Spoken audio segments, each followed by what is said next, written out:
به همگی، امیدوارم که حالتون خوب باشه. فرشید سهراب هستم، نوازنده و مدرس ساز سنتور. تو این ویدیو قصد داریم قطعه شماره 8 از کتاب گلنار استاد پشنگ کامکار رو با همدیگه کار بکنیم و نوازندگیش رو یاد بگیریم. قبل از هر چیز ممنون میشم که کانال یوتیوب من رو سابسکرایب کنید، این پست رو لایک بکنید، سوالات و نظراتتون رو کامنت کنید و این پست رو با دوستاتون به اشتراک بذارید. این راهیه که شما میتونید من رو حمایت کنید و به من انگیزه بدید که این مسیر رو هرچه بهتر ادامه بدم. لینک دونیت همین پایین گذاشته شده. شما میتونید با حمایت هاتون به من انگیزه و انرژی بیشتر بدید که من بتونم ویدیوهای بیشتری رو آماده بکنم. ممنون که تا آخر ویدیو با من هستید. بریم که ویدیوی خوب داشته باشید.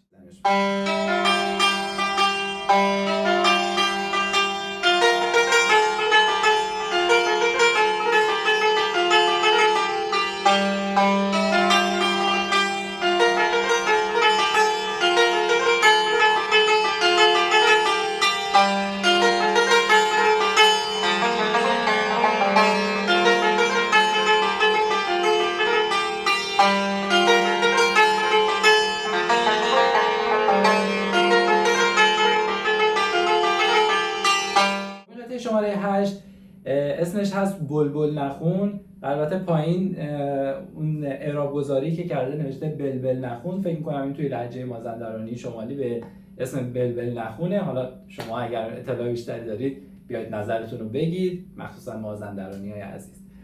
خب میریم شروع می‌کنیم این قطعه رو. اگر نکته خاصی داشت توی قطعه با هم بررسی می‌کنیم. خب بهتره که این قطعه رو دو میزان بخونید و حفظ کنید و جمله بندی کنید. دو میزان اول یه سل رو سیم زرد میزنیم. میدونید این نوتایی که تو پرانتز گذاشته شده منظورش اینه که روش شعر خونده نمیشه. پس یه سل رو سیم زرد میزنیم.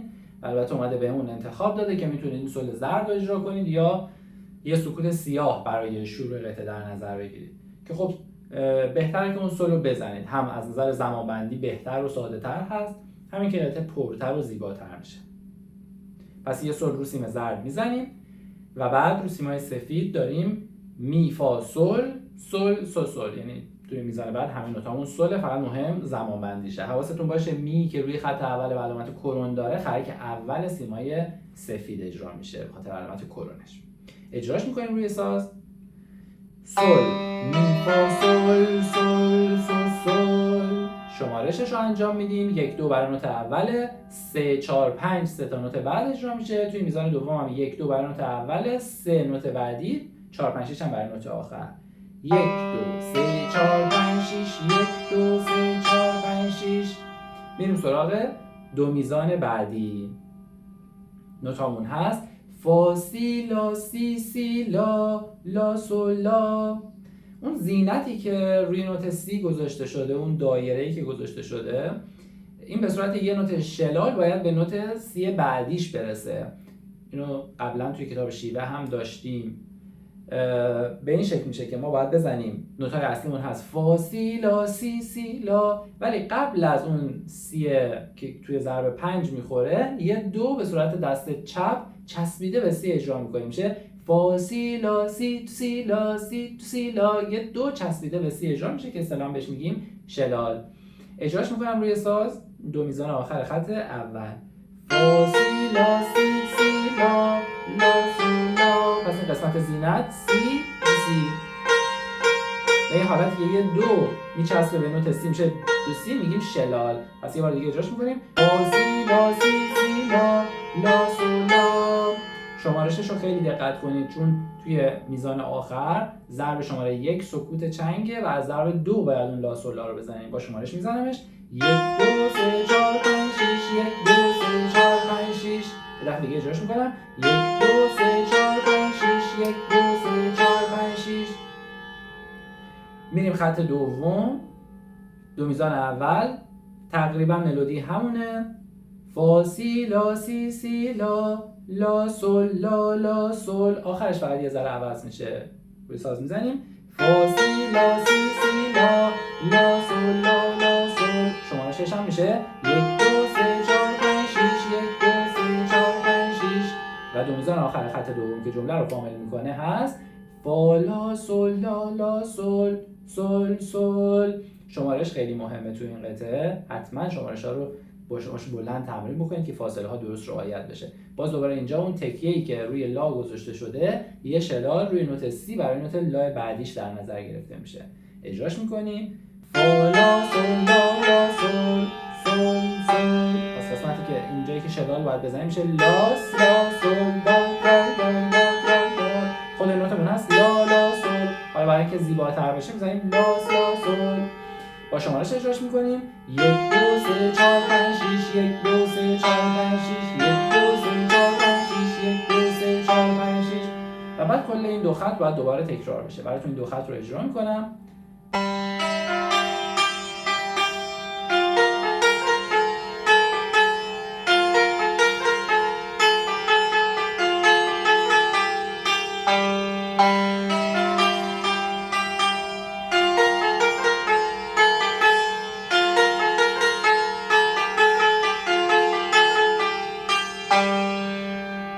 خط سوم دو میزان اول فا سی لا سی سی لا لا سول لا. دقیقاً همون دو میزان آخر خط اول اینجا تکرار میشه.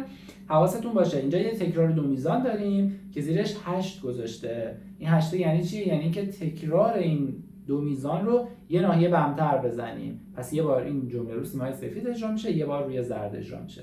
من میزنم این دو بار رو.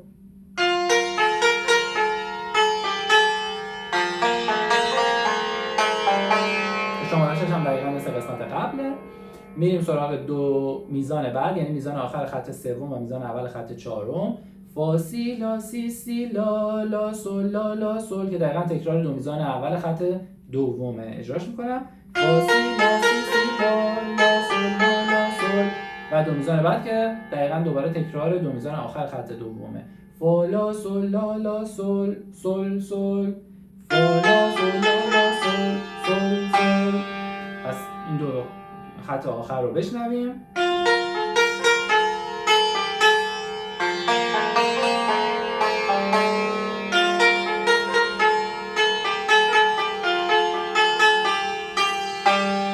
حالا یه بار کلش رو براتون اجرا میکنم با مترونوم که بشنوید که در نهایت شما باید چه صدایی از سازتون در بیارید. سرعت قطعه 80 مترونوم رو سرعت 80 تنظیم میکنیم و دو ضربی. میدونید که با هر ضرب مترونوم باید 3 شماره شمرده بشه. پس توی ضرب یکش میگیم 1 2 3، تو ضرب دوش میگیم 4 5 6 1 4 1 4 1 2 3 4 5 6 1 2 3 4 5 6 1 2 3 4 5 6 1 2 3 4 5 6 1 2 3 4 5 6 1 2 3 4 5 6.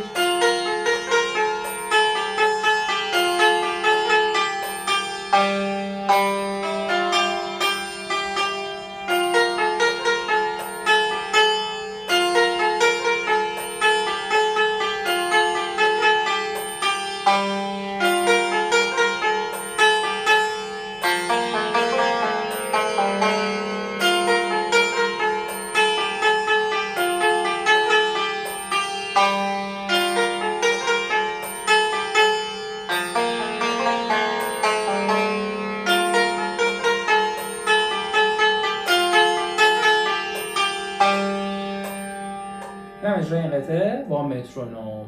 حالا اگر که بیشتر تمرین بکنید میتونید یکم سرعتش رو ببرید بالاتر که یکم روونتر اجرا بشه. مثلا اینطوری بزنیمش.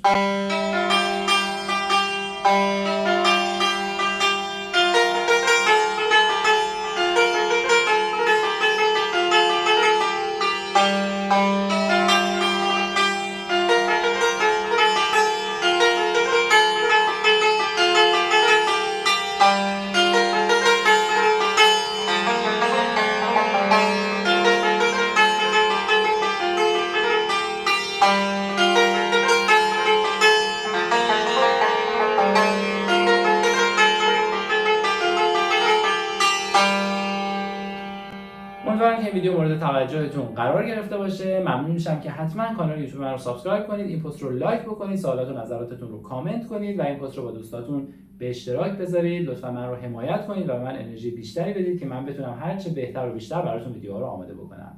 ممنون از شما.